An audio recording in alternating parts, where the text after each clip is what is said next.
The inn door rattled violently under the pounding of fists, and Finnegan Zaretti knew he had less than a minute before the hunters forced their way inside.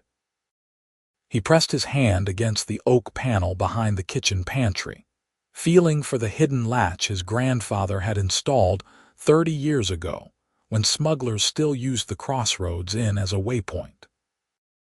The mechanism clicked, and a section of wall swung inward just wide enough for the terrified orc girl crouched beside the flour sacks to slip through. Her amber eyes met his for a heartbeat, wide with fear and something else, something that looked dangerously close to hope, and he jerked his chin toward the darkness beyond. She moved with surprising grace despite her obvious exhaustion, her muscular frame folding into the cramped space between the real wall and the false one. Finnegan pushed the panel closed just as the front door burst open, and the sound of boots thundered across his clean floors. He turned from the pantry with practiced calm, wiping his hands on his apron as though he had been doing nothing more interesting than checking his grain supplies. 3 men stood in his common room, all wearing the crimson bands that marked them as part of Lord Crestmont's hunting party. The leader was a scarred veteran with cold eyes who Finnegan recognized as Marcus Venn, a man who made his living tracking down anything Lord Crestmont considered vermin. Behind him stood 2 younger men, barely out of their teens, with the eager cruelty of those who had never questioned whether their orders were just. "Can I help you, gentlemen?" Finnegan asked, keeping his voice level and his expression mildly curious. He had been running the Crossroads Inn for 7 years since his father's death, and he had learned early that the best way to handle trouble was to appear utterly boring. Marcus Venn stepped forward, his hand resting on the pommel of his sword. "We are searching for an orc." Female, young, green-skinned. She fled from Lord Crestmont's estate 2 nights ago after killing a guard. Finnegan raised his eyebrows in what he hoped looked like appropriate concern. "An orc? Here. I have not seen any orcs around the inn. When did you last track her?" "Her trail led to this road." Venn's eyes swept the common room, taking in the empty tables, the cold fireplace, the stairs leading to the guest rooms above. "We will search the premises." It was not a request. Finnegan nodded slowly, knowing that resistance would only draw suspicion. "Of course. Though I must tell you, I have been alone here for 3 days. My last guests left on 6th day morning, and no one has come through since. The spring rains have kept travelers away." Venn ignored him, gesturing to his companions. "Search everything.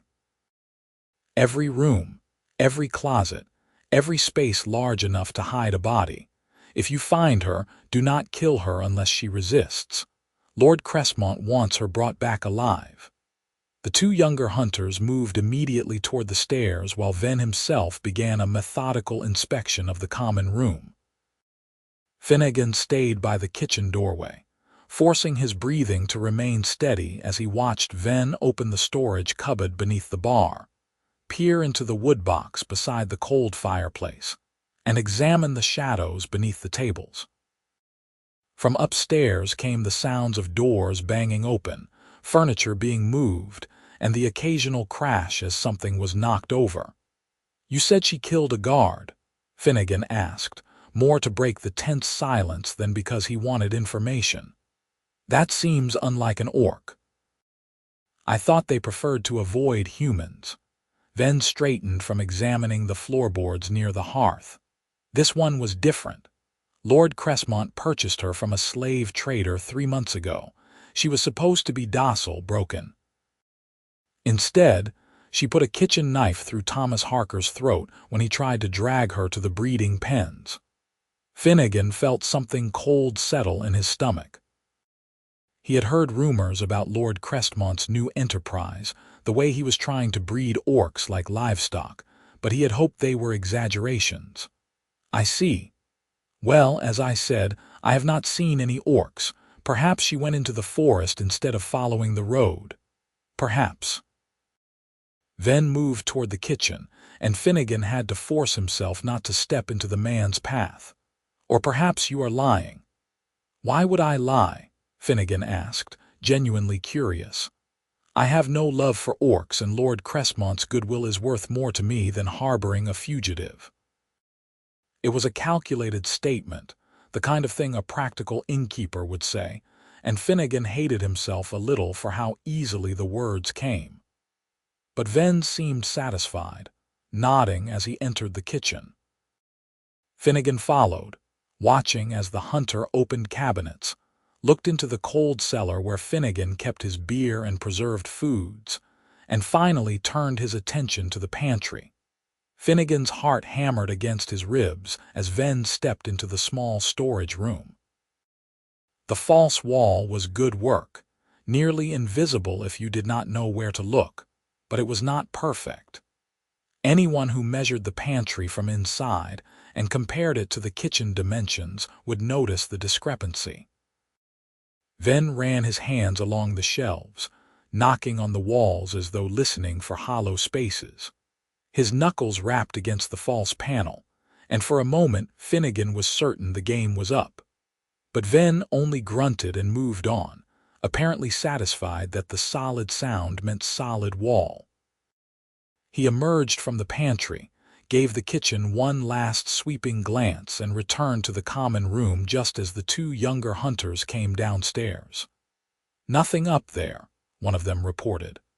"All the rooms are empty, and there is nowhere to hide except under the beds. We checked them all." Ven's jaw tightened with frustration. "Barn and outbuildings, then. Move."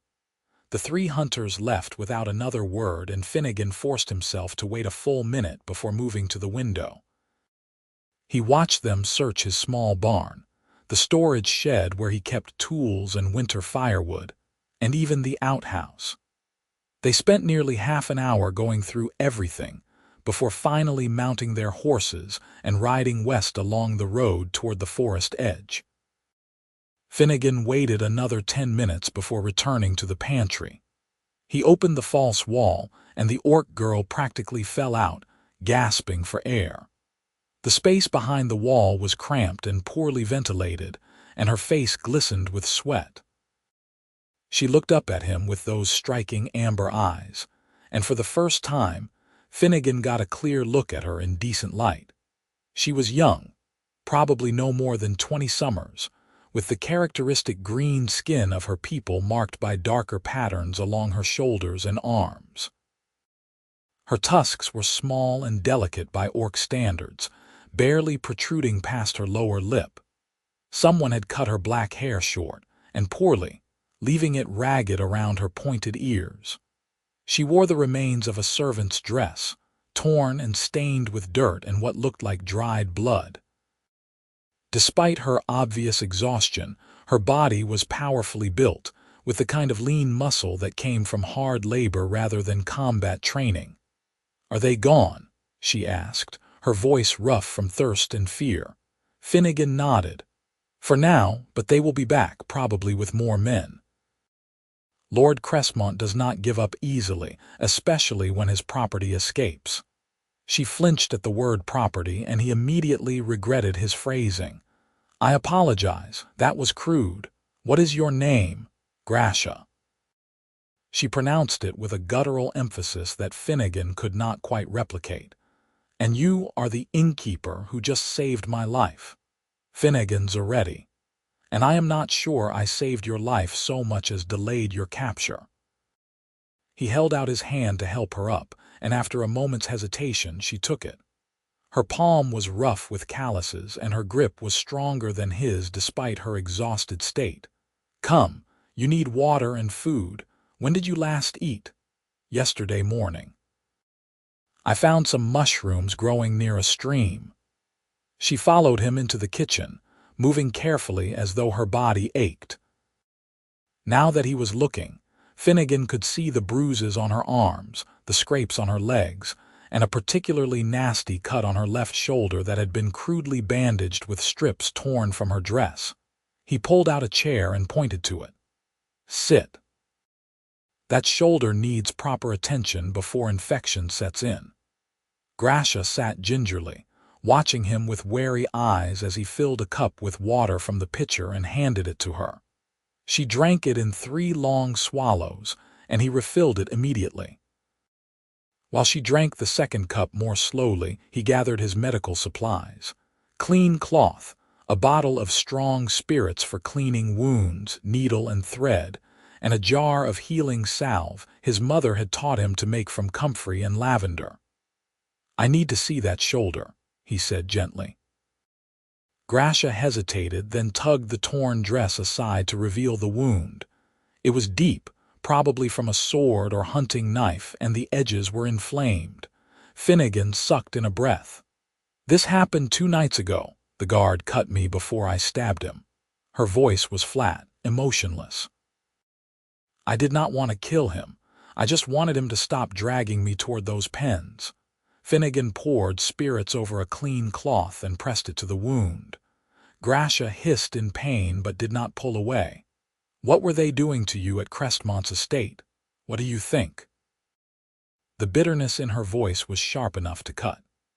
"They bought orcs from slavers, kept us in pens like animals, and tried to breed us. Lord Crestmont thinks he can create a workforce of half-breeds who are strong enough to do heavy labor but docile enough to control. He wants to sell them to mines and quarries across the kingdom." Finnegan had to pause in his work, overcome by a wave of nausea. He had known Lord Crestmont was cruel, but this went beyond ordinary cruelty into something monstrous. "And the guard you killed, Thomas Harker." She spoke the name like a curse. He had volunteered to be part of the breeding program. He thought it would be fun, forcing himself on orc women who could not fight back. Her hands clenched into fists. "I was supposed to be broken. They starved me, beat me, kept me chained in the dark.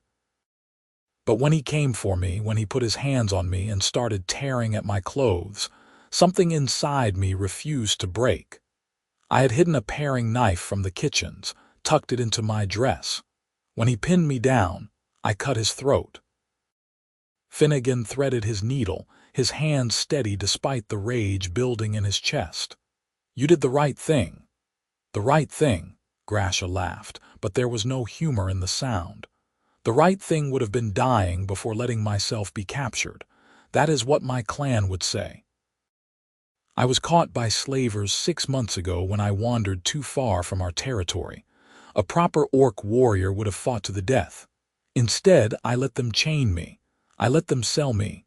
I survived when I should have had the honor to die." "Surviving is not shameful," Finnegan said firmly. He began stitching the wound, working with the careful precision his mother had taught him. "And choosing life over death takes more courage than the alternative." Gracia was silent while he worked, though he could feel the tension in her muscles, the way she held herself rigid against the pain. When he finished the stitching and applied the salve, she finally spoke again. "Why did you hide me? You could have earned a reward by turning me over to those hunters." Finnegan cleaned his needle and put away his supplies before answering. He poured himself a cup of water and leaned against the kitchen counter, studying Gracia's face. "My grandfather built that false wall during the border wars, back when smugglers and deserters needed places to hide. He told me once that a good man judges people by their actions, not their appearance. You killed someone in self-defense. That does not make you a monster. It makes you someone who wanted to live. Your grandfather sounds like a wise man. He was also a stubborn old fool who made enemies of half the nobility in the region by harboring people they wanted dead." Finnegan smiled at the memory. "I suppose I inherited that particular trait." Gracia almost smiled back, and Finnegan was startled by how the expression transformed her face. He turned away quickly, focusing on preparing food. He sliced bread, cheese, and dried meat, arranged them on a plate, and set it in front of her. She fell on the food with barely restrained hunger, and he let her eat in peace while he considered their situation. Lord Crestmont would not stop searching. The man had too much invested in his breeding program, and allowing an orc to kill one of his men and escape would make him look weak. More hunters would come, and they would be more thorough in their search. Finnegan could probably hide Gracia for a few days, but eventually someone would find her or someone would talk. The Crossroads Inn was too exposed, too much a part of the main trade route. "You cannot stay here," he said finally. "It is too dangerous." Gracia nodded, still chewing. "I know. I only stopped because I needed to rest. I thought maybe I could hide in your barn for a few hours, then move on before anyone noticed. I did not expect hunters to arrive so quickly."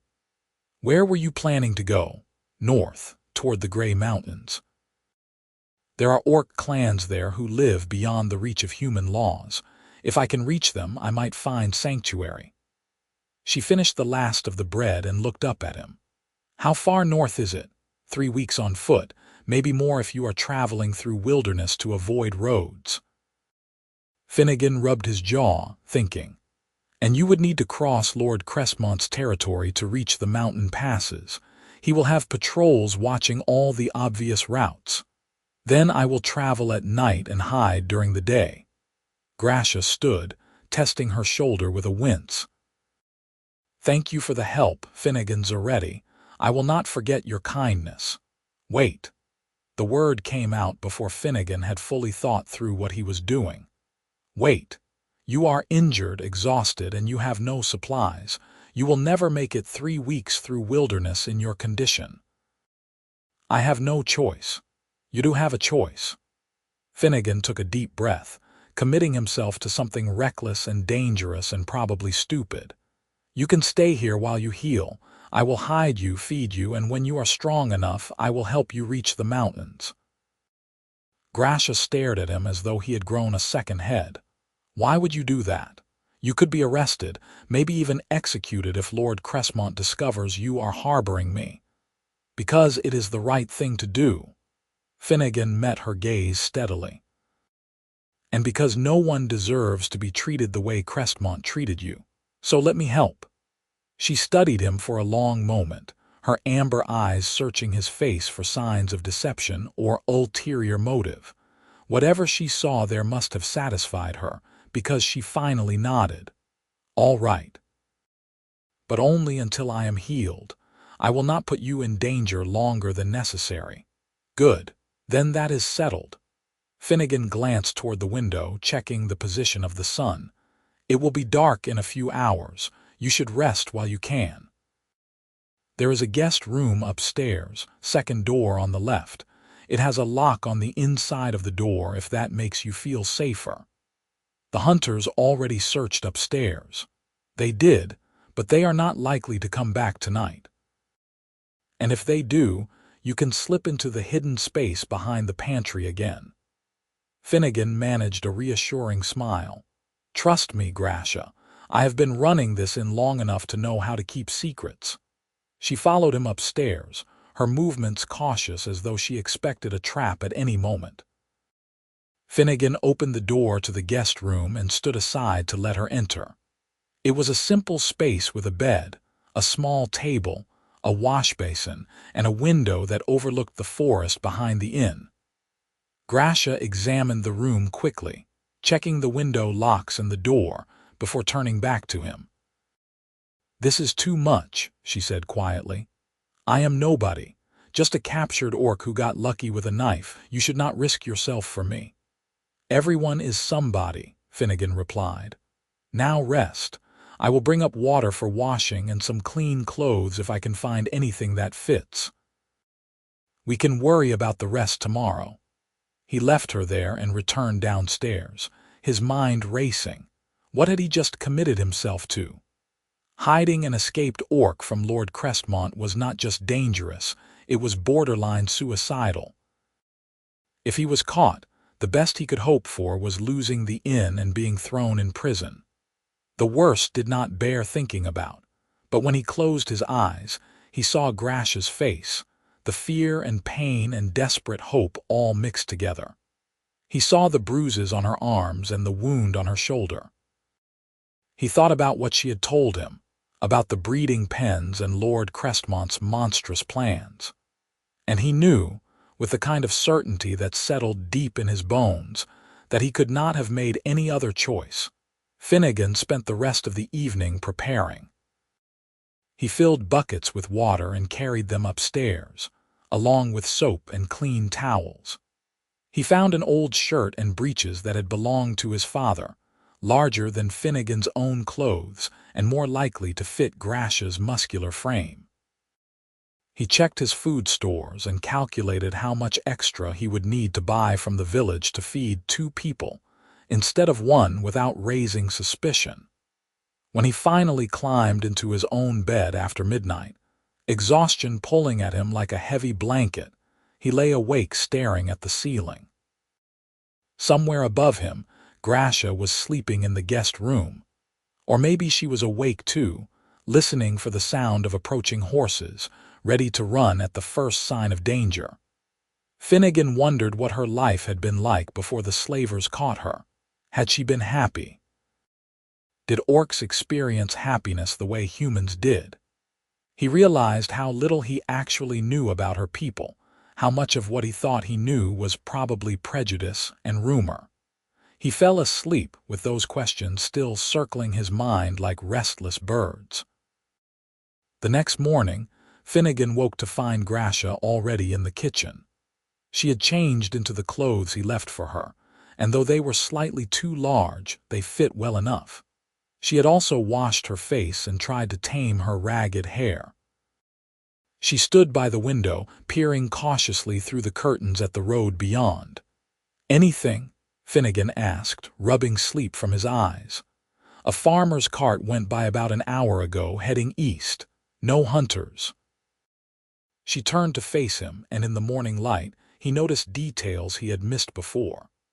The dark patterns on her green skin were not random but formed deliberate designs, like tattoos or clan markings. Her hands, though scarred and calloused, had long, elegant fingers. "I made tea." "I hope that is acceptable. I needed something to do besides worry." "Tea sounds perfect." Finnegan poured himself a cup and sat at the kitchen table. "How is your shoulder?" "Sore, but better."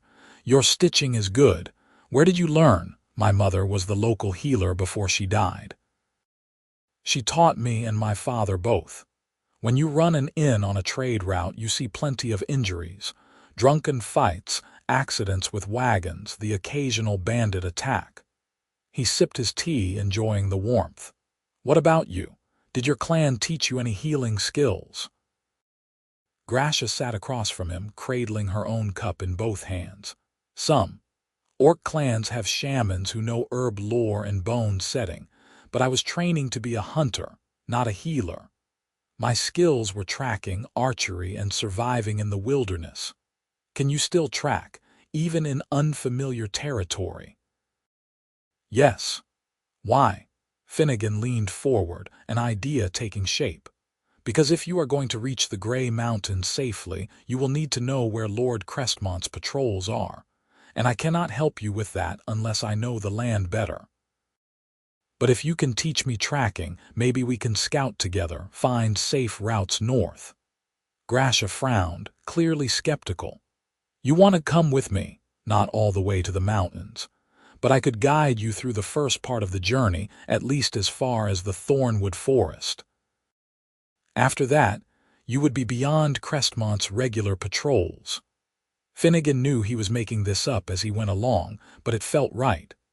"I know these lands, Grasha. I know which farmers are loyal to Crestmont and which ones are not. I know where the old logging roads are, the ones that do not appear on official maps.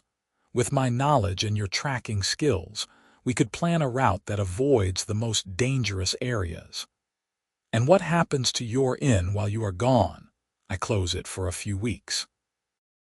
I tell people I am visiting relatives in the East. It will not be the first time I have shut down temporarily." Finnegan studied her face, trying to gauge her reaction. "I know this seems impulsive, but I cannot just hide you here and hope for the best. Crestmont will eventually figure out where you are, and when he does, we will both be in trouble. Better to help you escape properly while we have the chance." Gracia was silent for a long moment, her expression unreadable. Finally, she said, "You barely know me. Why are you willing to risk so much?" It was a fair question, and Finnegan did not have a simple answer. He thought about his grandfather's stories, about the people he had hidden during the border wars. He thought about his mother, who had healed anyone who came to her door regardless of whether they could pay. He thought about the slow suffocation of running an inn year after year, serving travelers and listening to their stories while his own life remained small and safe and utterly predictable. "Maybe because it is the right thing to do," he said finally. "Or maybe because I am tired of being the kind of man who plays it safe and never takes a stand. Or maybe because when I looked in your eyes yesterday, I saw someone who deserved better than what the world had given her. Take your pick."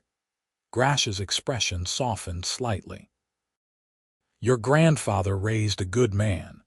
He raised a fool who does not know when to mind his own business." But Finnegan smiled as he said it. "So what do you say? Will you let me help you?" "I still think this is a bad idea, but yes, I will accept your help." She extended her hand across the table and Finnegan shook it. Her grip was firm, her calloused palm warm against his. "Thank you, Finnegan." They spent the rest of that day planning. Finnegan dug out his father's old maps, spreading them across the common room table, while Gracia studied them with the focused intensity of someone whose life depended on understanding terrain. He showed her the main roads, the villages, the estates of various nobles including Lord Crestmont's holdings. She pointed out areas where orcs traditionally traveled, old migration routes that cut through wilderness areas humans rarely visited. "Here," she said, tapping a section of forest northwest of the inn. "This is Thornwood. You said it would be safe once we reach it. Safer, not safe. Thornwood is old-growth forest thick enough that patrols avoid it. There are some logging operations on the eastern edge, but the interior is mostly untouched. Strange things happen there, or so people say.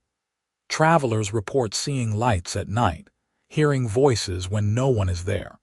Probably just superstition, but it keeps most people away. Strange lights and voices do not bother me as much as hunters with swords." Gracia traced a path with her finger.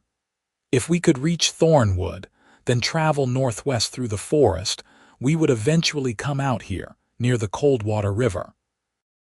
From there, it is open ground to the mountain passes.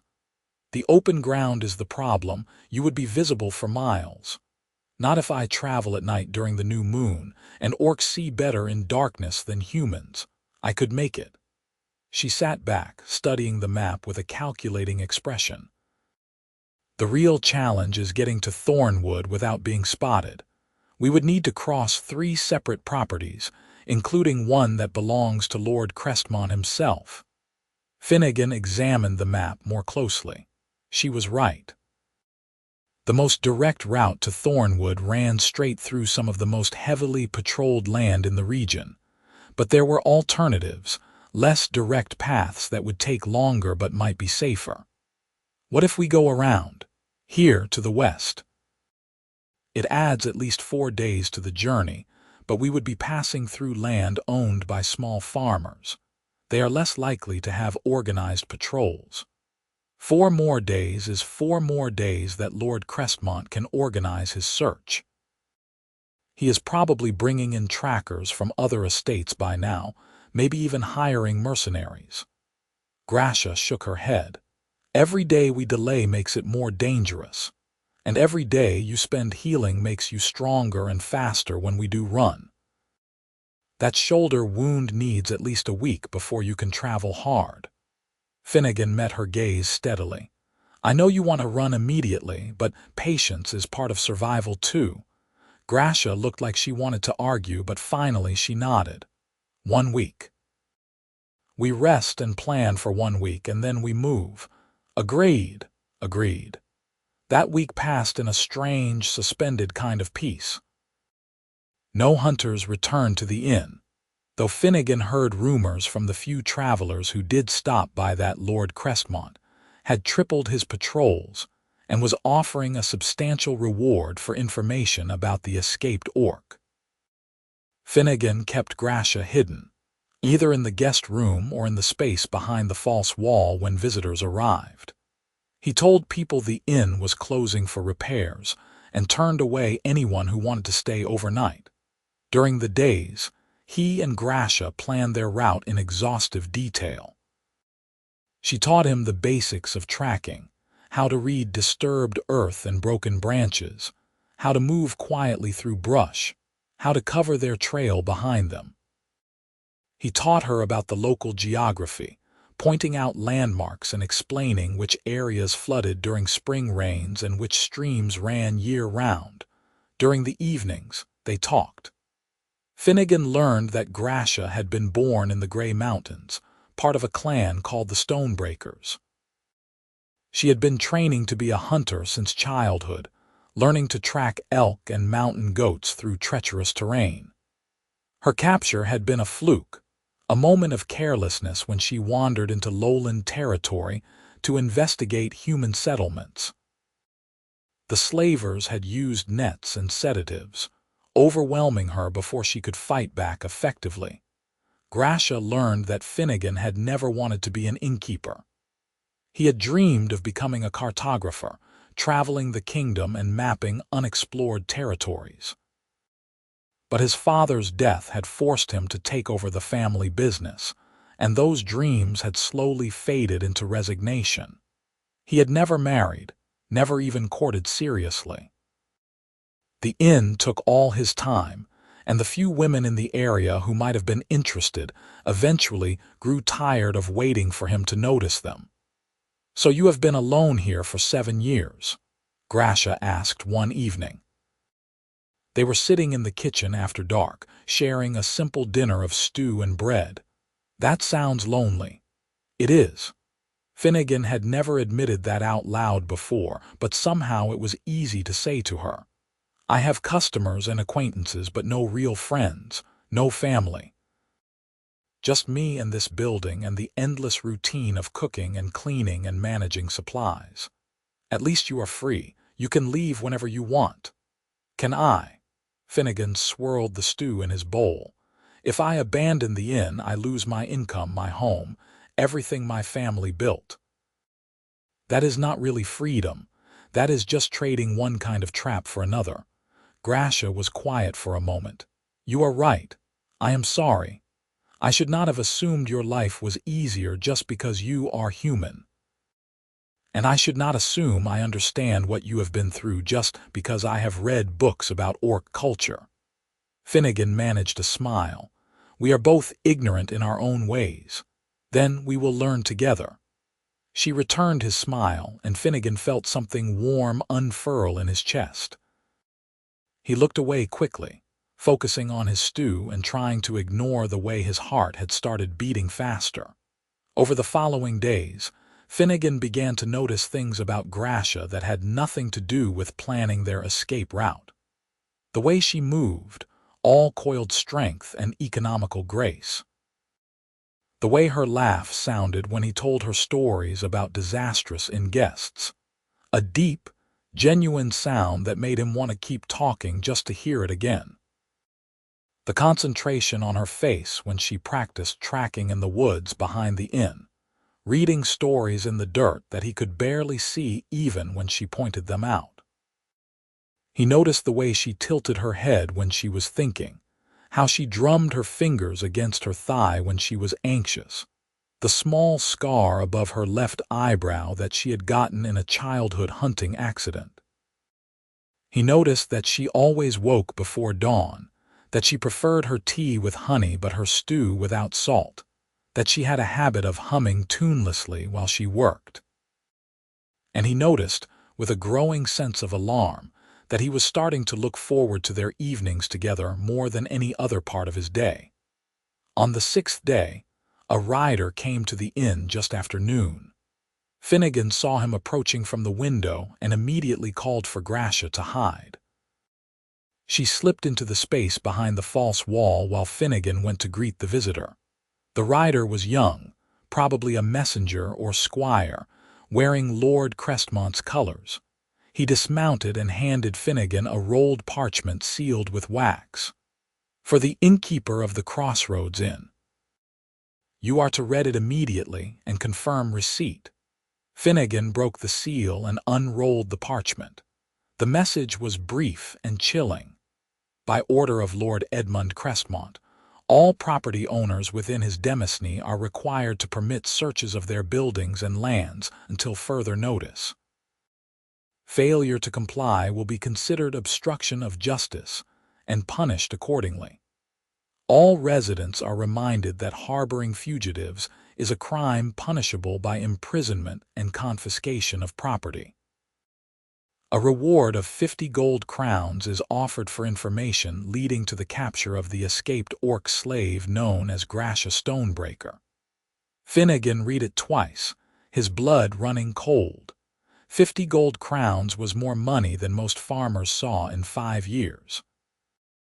And the threat of property searches meant that hunters could return at any time, possibly without warning. "Confirm receipt," the messenger said impatiently. "Received and understood." Finnegan handed back the parchment and watched the messenger ride off toward the next property. As soon as he was out of sight, Finnegan returned to the kitchen and opened the false wall. Gracia emerged looking pale. "I heard, we need to leave tonight. Your shoulder is not fully healed." "It is healed enough. 50 gold crowns, Finnegan. Someone will talk." "Someone always talks when that much money is involved." She gripped his arm, her amber eyes intense. "I will not let you lose everything because of me. We leave tonight." Finnegan knew she was right. The reward changed everything. Even people he considered trustworthy might be tempted by that kind of money, and if anyone suspected he was harboring Gracia, the consequences would be severe. "All right," he said finally. "We leave tonight, but we do it properly. We take supplies, warm clothes, weapons. And we wait until the middle of the night when the roads are empty." They spent the rest of the day preparing in tense silence. Finnegan packed food, blankets, rope, flint and steel, a hunting knife, and his father's old sword. He filled water skins and wrapped everything in waterproof canvas. Gracia checked their route one final time, memorizing landmarks and distances. As the sun set, Finnegan found himself staring at the inn, really seeing it for perhaps the first time in years. His grandfather had built the original structure, his father had expanded it, and Finnegan had maintained it with careful devotion. It was more than a building. It was his history, his identity, the only home he had ever known. And he was about to abandon it, possibly forever, to help an orc woman he had known for less than a week. The thought should have terrified him. Instead, he felt oddly liberated, as though he had been holding his breath for 7 years and was finally able to exhale. They left at midnight, slipping out the back door and into the forest behind the inn. Finnegan had locked all the doors and windows, left a sign on the front entrance claiming he had gone to visit family, and hidden his valuables in a space beneath the cellar floor. If anyone broke in, they would find an empty building with nothing to suggest an orc had ever been there. Gracia led the way, moving through the darkness with confident ease. Finnegan followed, trying to step where she stepped and avoid making noise. The forest was thick here, pine and oak crowding close together, and the canopy blocked most of the starlight. Finnegan could barely see 3 feet in front of him, but Gracia navigated as easily as though it were midday. After an hour of careful travel, they reached the western edge of Finnegan's property and crossed onto land belonging to a farmer named Thomas Whitmore. Finnegan knew Thomas slightly, enough to know the man was cautious and practical rather than cruel. But he also knew Thomas had 5 children and struggling crops, and 50 gold crowns would solve a lot of his problems. They skirted Thomas's fields, staying in the tree line, and crossed 2 stone walls that marked property boundaries. Gracia froze suddenly, holding up one hand in a silent signal to stop. Finnegan froze too, straining his ears. At first he heard nothing, but then he caught it. Voices in the distance, men talking in low tones. Gracia beckoned him forward, and they crept closer until they could see the source of the voices. A patrol, 4 men with torches, were searching a barn at the edge of another farmer's property. They were being thorough, checking the hayloft, the animal stalls, even the space beneath the building's raised foundation. "They are moving west," Gracia whispered, her mouth close to Finnegan's ear. "Same direction we are going. If we keep heading this way, we will run into them. Then we go south, circle around, and pick up our route later." Finnegan studied the patrol, calculating distances. "It will add time, but it is safer than trying to slip past them." They changed direction, moving south through increasingly rough terrain. The forest thinned here, giving way to rocky hills covered in scrub brush. It was harder going, and Finnegan felt his breath coming short as they climbed. Gracia moved with steady determination, her injured shoulder not seeming to slow her down at all. As dawn approached, they found shelter in a small cave tucked into a hillside. It was barely large enough for 2 people, but it was dry and well hidden behind a screen of bushes. They crawled inside, and Finnegan unpacked bread and cheese while Gracia kept watch through the bushes. "We made good progress," she said softly. "Better than I expected. That patrol worries me. If they are searching this far west, Crestmont must have more men than we thought." Finnegan handed her food and water. "We should rest here during the day and travel again tonight." "Agreed." Gracia ate quickly, efficiently, clearly used to traveling on short rations. When she finished, she settled back against the cave wall and closed her eyes. Within minutes, her breathing had evened out into sleep. Finnegan watched her for a while, this strange, fierce woman who had crashed into his life and turned everything upside down. A week ago, he had been a lonely innkeeper with no prospects and no hope of anything better. Now he was a fugitive helping an escaped slave reach freedom, sleeping in a cave and risking everything he owned. He should have been terrified. Instead, he felt more alive than he had in years. Finnegan woke to find Gracia already awake, sitting at the cave entrance and staring out at the late afternoon sun. Something in her posture suggested tension, and he sat up quickly. "What is wrong?" "I heard dogs earlier. Hunting dogs, maybe 2 miles east. They are using trackers." She glanced back at him, her expression grim. "I did not think Crestmont would bring in hounds this quickly. They must be tracking my scent from the inn. Can they follow us here?" "Eventually. We covered our trail well, but dogs are persistent. They will lose the scent in the rocky areas, but they will pick it up again when we return to softer ground." She drummed her fingers against her thigh, thinking. "We need to reach water, a stream or river we can travel through to break the scent trail." Finnegan pulled out his map, studying it in the dim light. "There is a creek about 3 miles northwest of here. It feeds into a larger stream that eventually joins the Coldwater River. If we can reach it and travel upstream, we might lose the dogs. 3 miles. We can make that before full dark if we move now." Gracia was already repacking their supplies. "The hunters will not expect us to move during daylight, especially not in this terrain."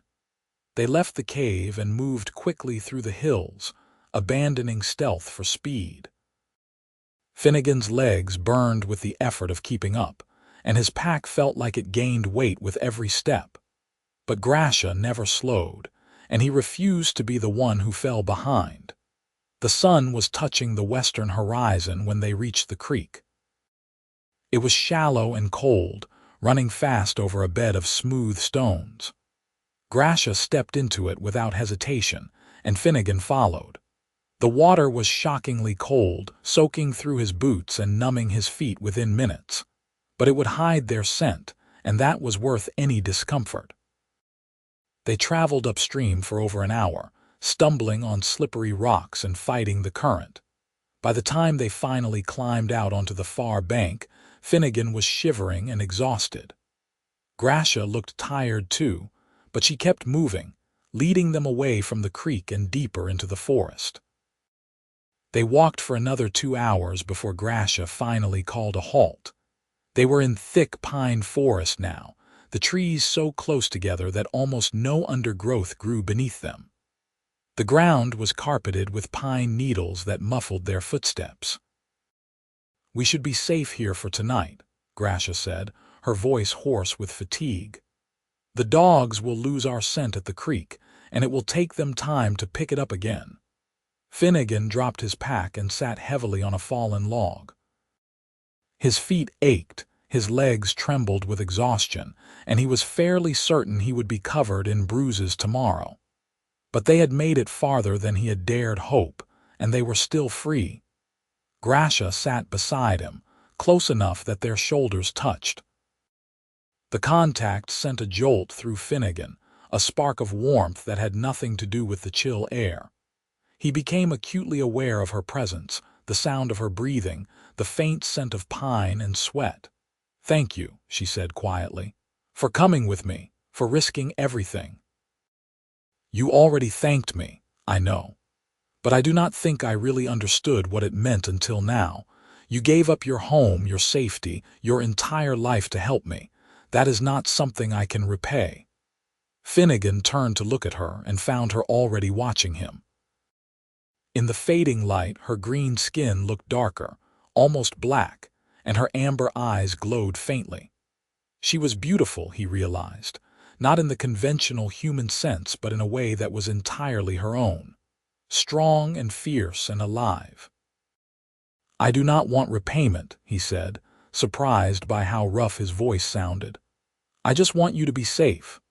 Something shifted in Gracia's expression, a softening that made Finnegan's breath catch. She reached out slowly, as though giving him time to pull away, and touched his face with her calloused fingers. Her hand was warm despite the cold evening air. "You are a good man, Finnegan Zaretti," she whispered. "Better than any I have known, human or orc." Finnegan's heart hammered in his chest. He knew he should pull away, should remember that this was temporary, that they came from different worlds and nothing could come of whatever this feeling was. But he found he did not care. He leaned into her touch, covering her hand with his own. "Gracia," he started, but she shook her head. "Do not. Not yet. Let me just have this moment before we talk about all the reasons it is impossible." So they sat together in the gathering darkness, hands touching, shoulders pressed together, and let the impossible moment stretch out as long as it would last. They traveled for 5 more days, moving mostly at night and hiding during the day. The journey was grueling, a constant push through difficult terrain with the ever-present fear of pursuit. But they saw no more patrols, heard no more dogs, and gradually Finnegan began to hope they had actually escaped. The nights developed their own rhythm. Walking in silence through dark forests, Gracia leading and Finnegan following, occasionally stopping to consult the map or adjust their route. Resting during the day in whatever shelter they could find, caves or hollow trees or thick brush. Sharing food and water, talking in quiet voices about everything and nothing. Finnegan learned more about Gracia's life before captivity.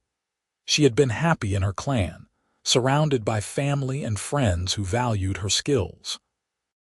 She had been courting a male orc named Dragash, a warrior who had promised to build her a home in the high valleys when they bonded. She spoke of him with affection, but not passion, and Finnegan found himself irrationally jealous of a person he had never met.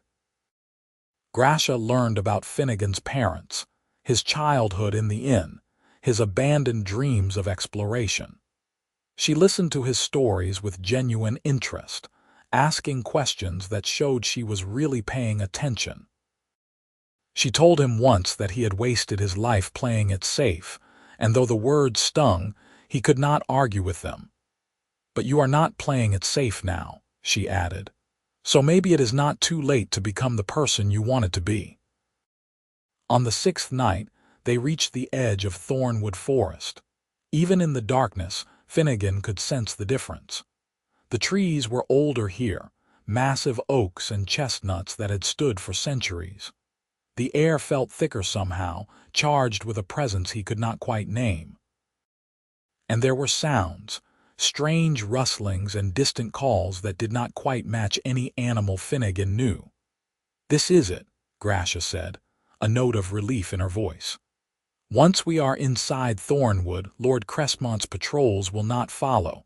The forest has a bad reputation among humans." "I can see why," Finnegan muttered, eyeing the dark spaces between the trees. "Are you sure it is safe?" "No, but it is safer than staying in the open."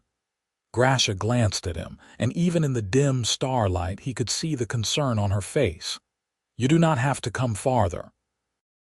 You have already done more than anyone could ask. You could turn back now, return to your inn, tell people you were visiting family just like your sign said. No one would question it." Finnegan considered that. It was the sensible choice, the safe choice. Thornwood marked the limit of what he had originally promised.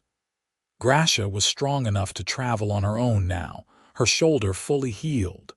She could make it to the gray mountains without his help, but the thought of turning back, of never seeing her again, made something in his chest ache. "I am coming with you," he said firmly. "At least through Thornwood. I want to make sure you reach the other side safely."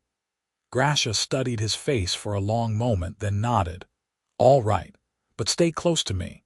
Thornwood is full of things that can kill the unwary." They entered the forest as dawn was breaking, and immediately Finnegan understood why humans avoided this place. The trees were so massive that 3 men could not have linked arms around their trunks.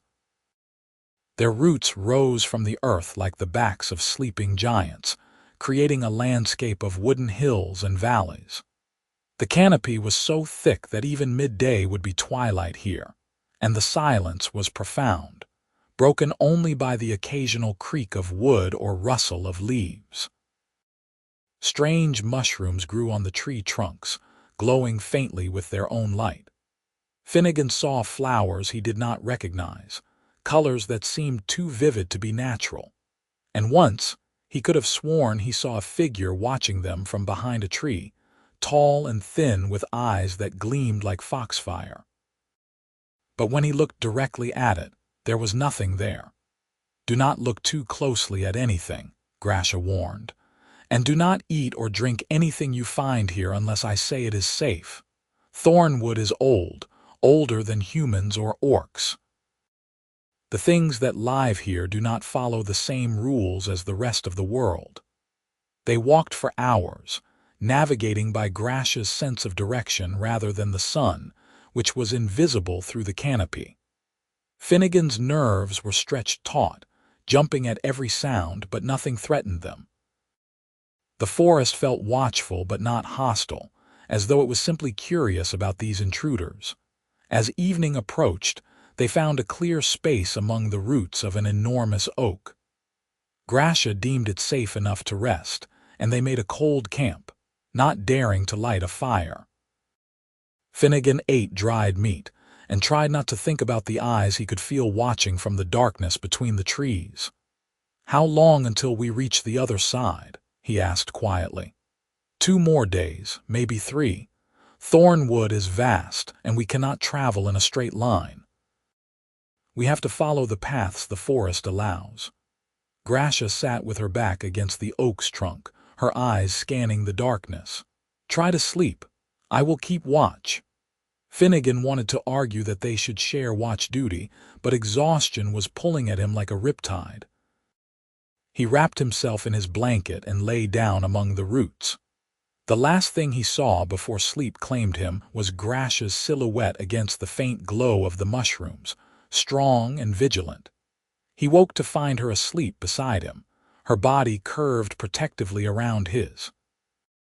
At some point during the night, she had abandoned her watch and pulled close, seeking warmth or comfort or simply the presence of another living being. Her face in sleep was younger, more vulnerable, and Finnegan found himself studying the details he had memorized over the past weeks. The small scar above her eyebrow, the way her tusks pressed against her lower lip, the dark patterns on her skin that formed loops and spirals across her shoulders. He reached out without thinking and brushed a strand of hair from her face. She stirred at the touch, her eyes opening slowly. For a moment, they lay there staring at each other, close enough that Finnegan could feel her breath on his face. "I should not have fallen asleep," Gracia said, but she made no move to pull away. "I am glad you did," Finnegan replied. His heart was racing, and he knew he was about to do something foolish. But he had already committed to a path of foolishness when he hid her behind that false wall, so what was one more reckless choice? "Gracia, I need to tell you something. Do not." Her voice was pained. "Please, Finnegan. Do not say what I think you are going to say." "Why not?" "Because it is impossible. You know it is impossible. I am an orc, you are human. My people would never accept you, and your people would never accept me. And even if we could overcome that, I am heading to the Grey Mountains to find my clan. You have an inn to return to. We have no future together." "Then let us have a present," Finnegan said. "Let us have right now, in this moment, in this strange forest where the normal rules do not seem to apply. I do not know what will happen tomorrow or next week or next year, but I know that I care about you, Gracia Stonebreaker. I know that the thought of saying goodbye to you feels like losing something precious. And I know that I want to kiss you, even if it is foolish and impossible and temporary." Gracia's eyes widened, and for a moment, Finnegan thought she would pull away, would remind him of all the practical reasons his feelings were ridiculous. But instead, she closed the distance between them and pressed her lips to his. The kiss was tentative at first, exploratory, as though they were both afraid of breaking something fragile. Gracia's tusks made the angle slightly awkward, but Finnegan adjusted, tilting his head until they found a position that worked. Her lips were warm and soft, and she tasted like pine and tea and something uniquely her. When they finally broke apart, both breathing hard, Gracia rested her forehead against his. "This is a terrible idea," she whispered. "I know. We are going to regret it, probably. But I do not want to stop." "Neither do I." They kissed again, deeper this time, and Finnegan felt 7 years of loneliness and routine crack open inside him. Gracia's hands tangled in his hair, and his arms wrapped around her strong body, and for a brief, perfect moment, nothing existed except the two of them and the wild, impossible thing growing between them. They stayed in that clearing for the rest of the day, wrapped in each other's arms, talking and kissing and simply existing together. Finnegan learned that Gracia's favorite color was the deep blue of twilight, that she had a beautiful singing voice she never used because orc hunters were supposed to be silent, that she was terrified of spiders, despite being able to face down wolves without flinching. Gracia learned that Finnegan talked in his sleep, that he had a scar on his knee from falling out of a tree at age 8, that he made terrible jokes when he was nervous. They laughed together, really laughed, in a way that felt dangerous and precious in equal measure. As night fell and they prepared to continue their journey, Finnegan felt changed in some fundamental way. The world seemed brighter, more full of possibility. Even Thornwood felt less threatening, as though the forest approved of what was happening between them. "Whatever happens next," Gracia said as they shouldered their packs, "I want you to know that this has been the happiest I have been since the slavers took me. Maybe the happiest I have ever been." "It is not over yet," Finnegan replied, taking her hand. "We still have time." They traveled through Thornwood for 2 more days, and those days took on a dreamlike quality in Finnegan's memory. The forest seemed to guide them, paths opening where before there had been only tangled undergrowth, streams appearing when they needed water.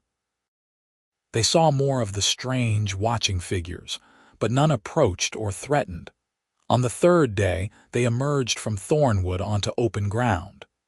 The gray mountains rose in the distance, their peaks still white with snow despite the spring season.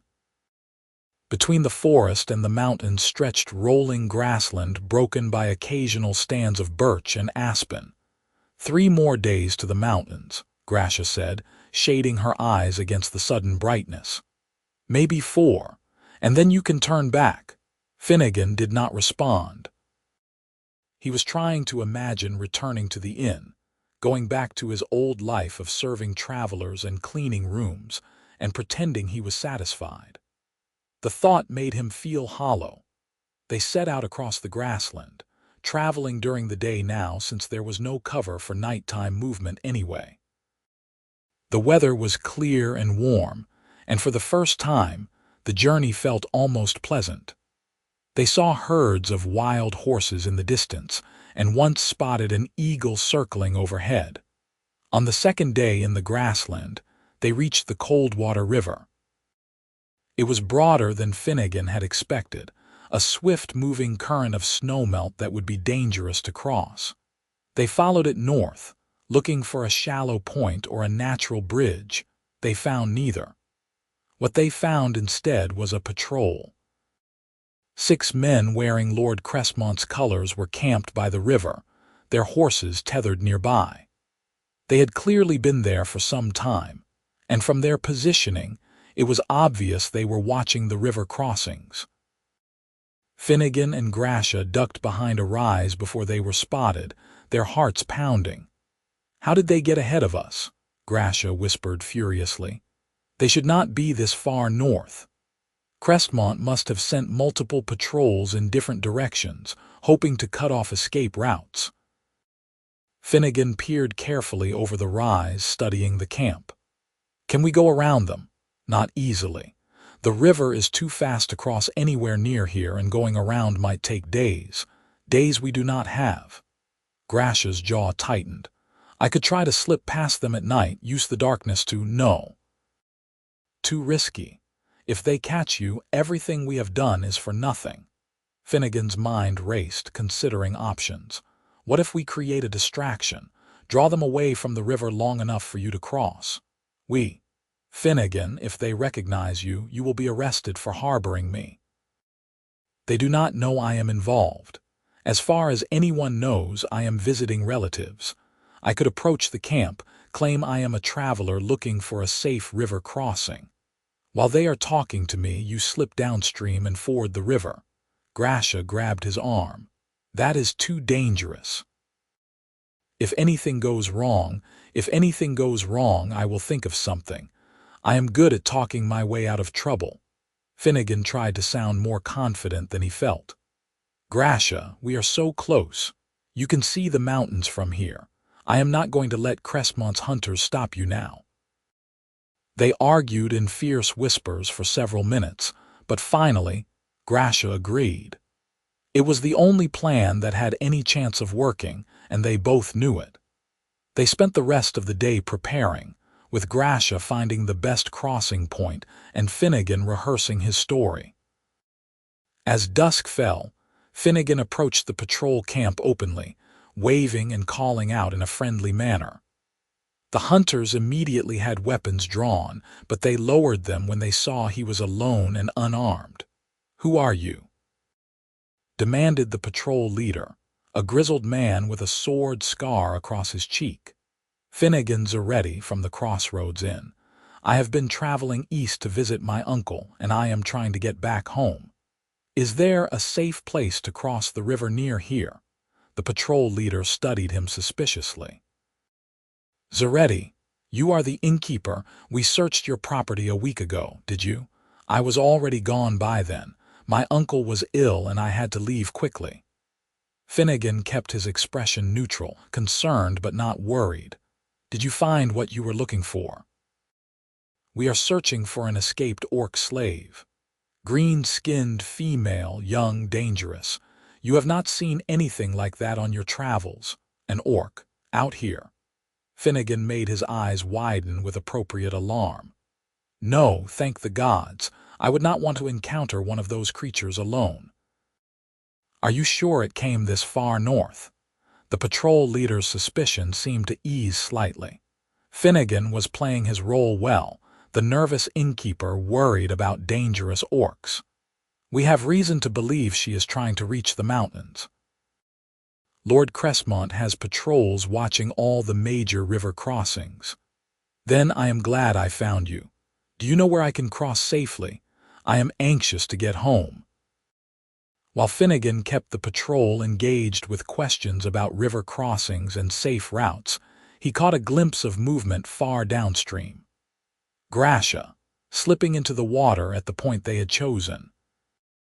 The current was strong, and she had to fight to keep her footing, but she was strong and determined.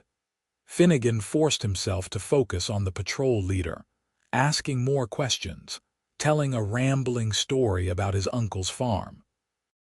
The men grew bored with him quickly, and the leader eventually pointed upstream and told him there was a shallow ford about 2 miles north. "Thank you," Finnegan said with genuine relief. "I appreciate your help, and good luck catching that orc. I hope Lord Cressmont finds her soon." He walked away from the camp, heading upstream as directed. He kept walking for nearly an hour until he was certain he was out of sight, then doubled back, circling wide around the patrol camp. His heart did not stop pounding until he found Gracia waiting for him on the far side of the river, soaking wet but safe. "That was the most terrifying performance of my life," he said when he reached her. "You were brilliant." She grabbed him and kissed him hard, not caring that she was getting him wet. "Thank you. We are not safe yet. They will keep patrolling, and now they know someone is traveling in this area. Then we move fast." Gracia took his hand. "Come on, the mountains are only 2 days away." They ran. For 2 days they pushed themselves to the limit, covering ground at a pace that left Finnegan gasping and stumbling.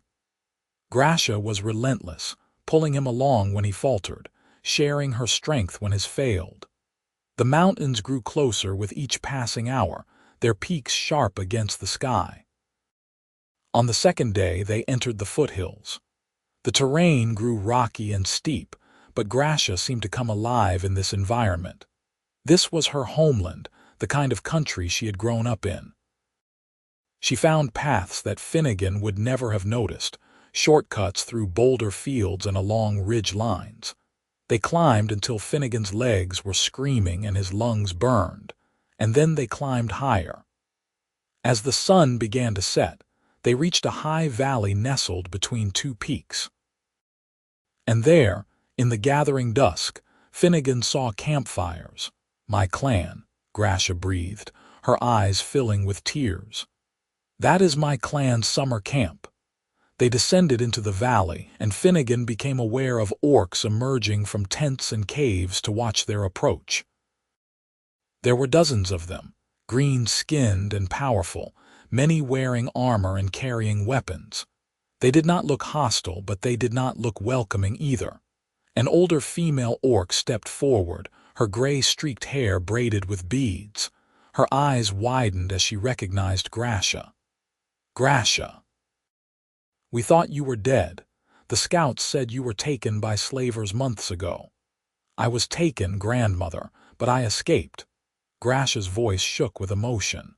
"I killed a human who tried to use me as breeding stock, and I ran. This man helped me reach you.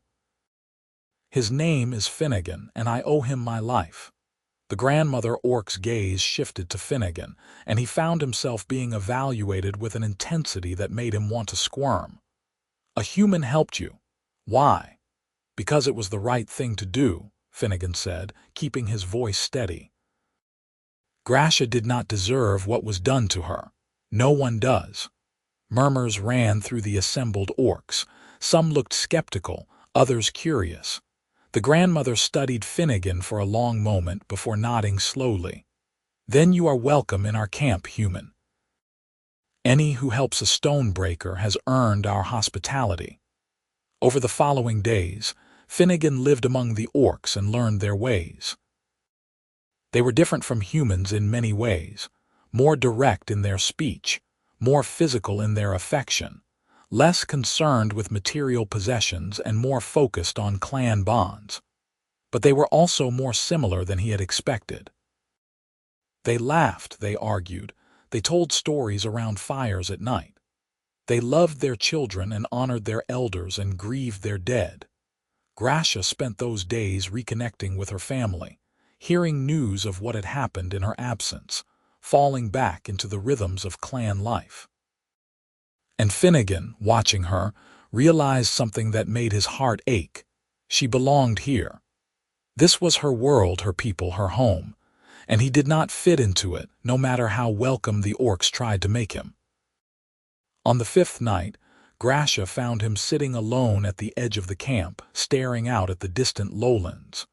She sat beside him in comfortable silence for a while before speaking. "You are thinking about leaving?" It was not a question. Finnegan nodded. "Your grandmother told me today that you were going to bond with Dragash. She seemed very happy about it." Dragash asked me again. "Yes, my family expects me to accept. It would be a good match, politically and personally." Gracia's voice was carefully neutral. "He is a good man. He will treat me well. Then you should accept." "Should I?" Gracia turned to face him. "And what about us?" Finnegan had been avoiding thinking about that question, but now it hung between them like a physical thing. "What about us?" "Gracia, I am a human. You are an orc. I have an inn I need to return to, and you have a clan that needs you. Whatever we had during the journey, it was real and it was wonderful, but it was also temporary. It does not have to be." "Yes, it does." Finnegan forced himself to meet her gaze. "I cannot live here, Gracia. I do not belong in the mountains, and you cannot come back to the lowlands, not after everything that happened. It is too dangerous. So what option does that leave us?" Gracia was quiet for a long time. When she finally spoke, her voice was thick with unshed tears. "Then this is goodbye." "I think it has to be." They sat together until dawn, holding hands and not speaking. When the sun finally rose, Finnegan stood and shouldered his pack. The orcs had resupplied him with food and given him warmer clothes for the mountain crossing. They had drawn him a map that would take him safely back to the lowlands through paths humans rarely used. Gracia walked with him to the edge of the valley. When they could go no farther together, she pulled him into a fierce embrace. "Thank you," she whispered against his chest. "For everything. For saving me, for believing in me, for making me feel like I mattered." "You did matter," Finnegan said, his own voice breaking. "You still do. You always will." They kissed one last time, and then Finnegan forced himself to turn and walk away. He did not look back, because he knew if he did, he would never leave. The journey back to the inn took 3 weeks. Finnegan traveled alone through the mountains, across the grasslands, and through thornwood.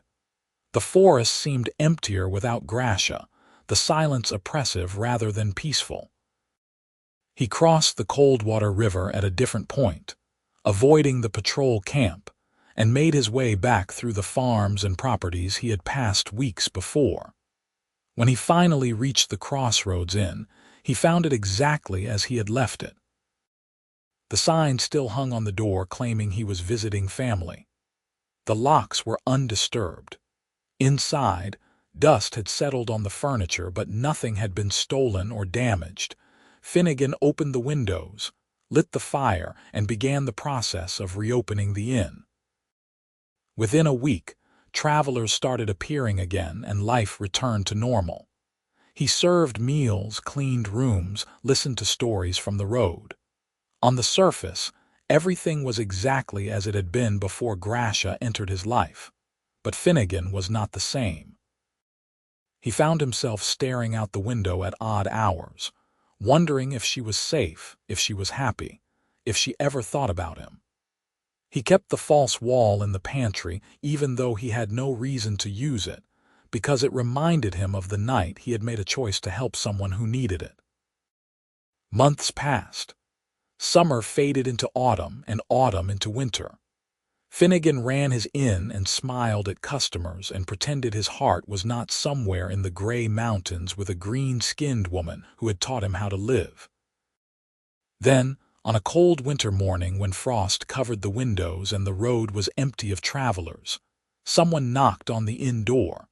Finnegan opened it to find Gracia standing there, wearing warm furs and carrying a pack. Her breath steamed in the cold air, and snowflakes clung to her black hair. She looked thinner than he remembered, and there were new scars on her hands, but her amber eyes were as bright as ever.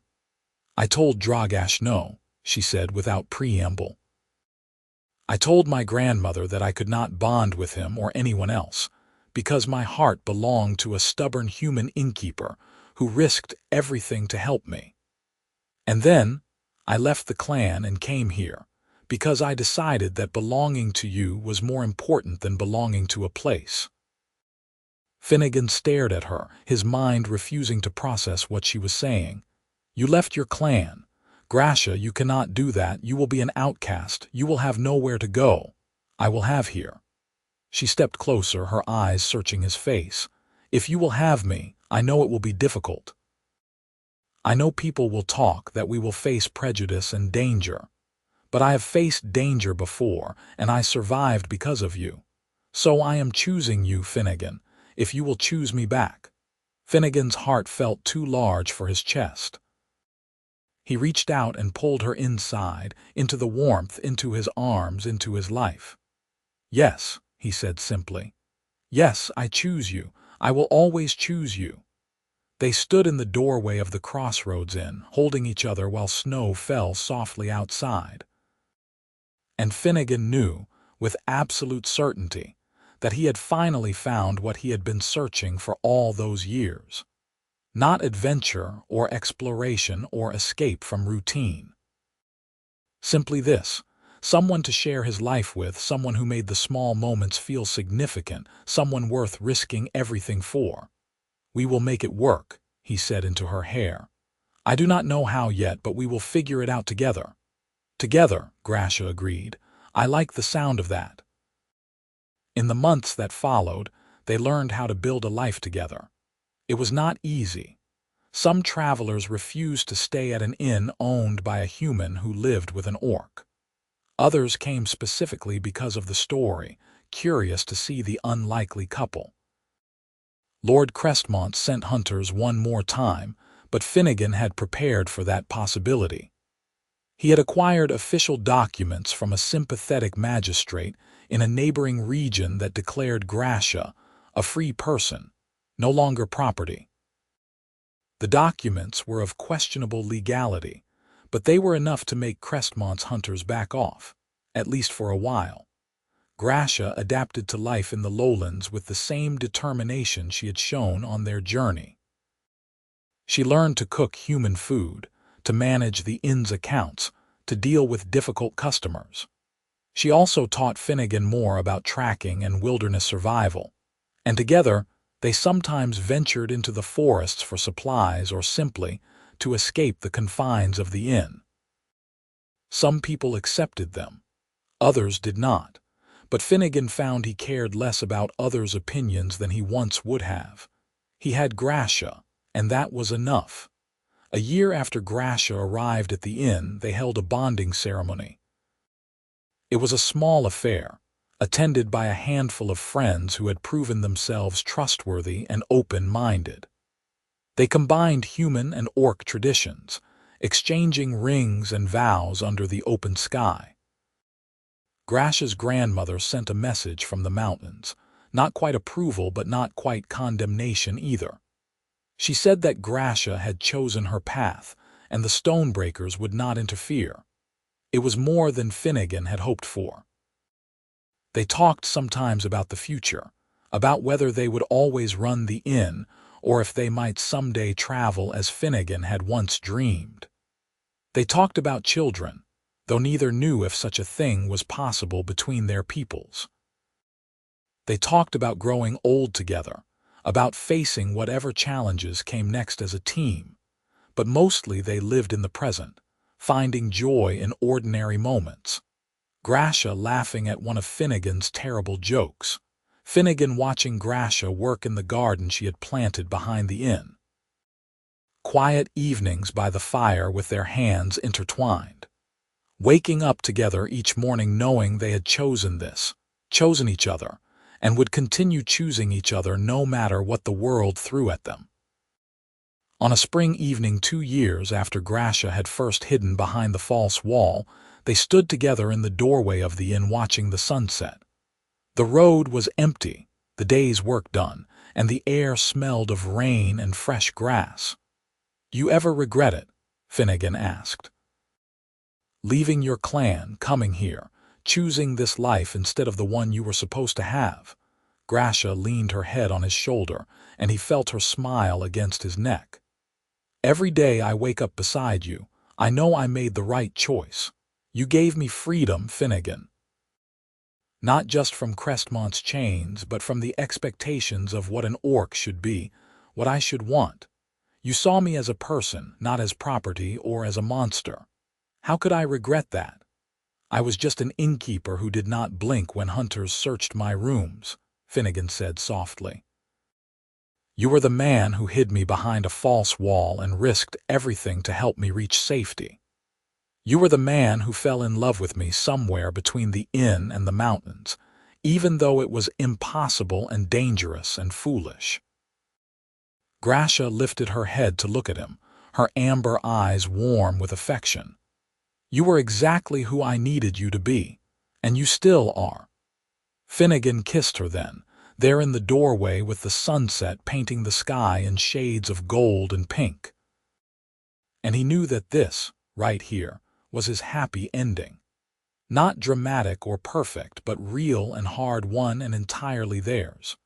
The Crossroads Inn continued to stand at the junction of 3 roads, welcoming travelers and providing shelter from the storms. But now it also stood as proof that love could bridge any divide, that courage meant choosing compassion over safety, and that sometimes the most important thing you could do was simply not blink when the world expected you to look away.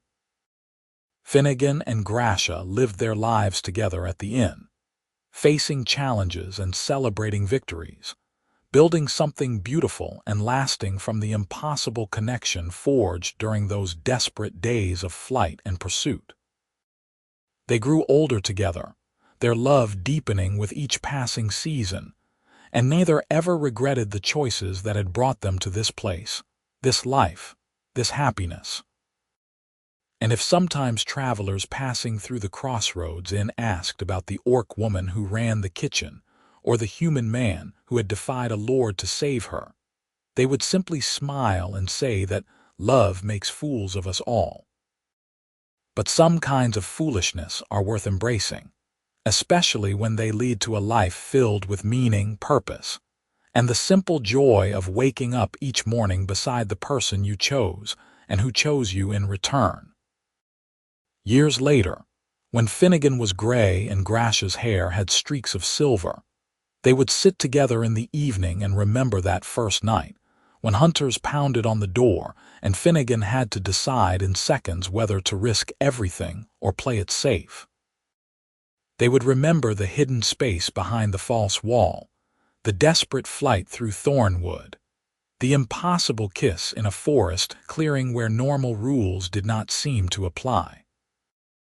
And they would be grateful, every single time, that when the moment came to choose between safety and courage, between prejudice and compassion, between loneliness and love, Finnegan Zaretti had hidden the orc girl behind his false wall and had not blinked. That choice, made in a heartbeat, had given them both a lifetime of happiness. And in the end, that was all either of them had ever really wanted.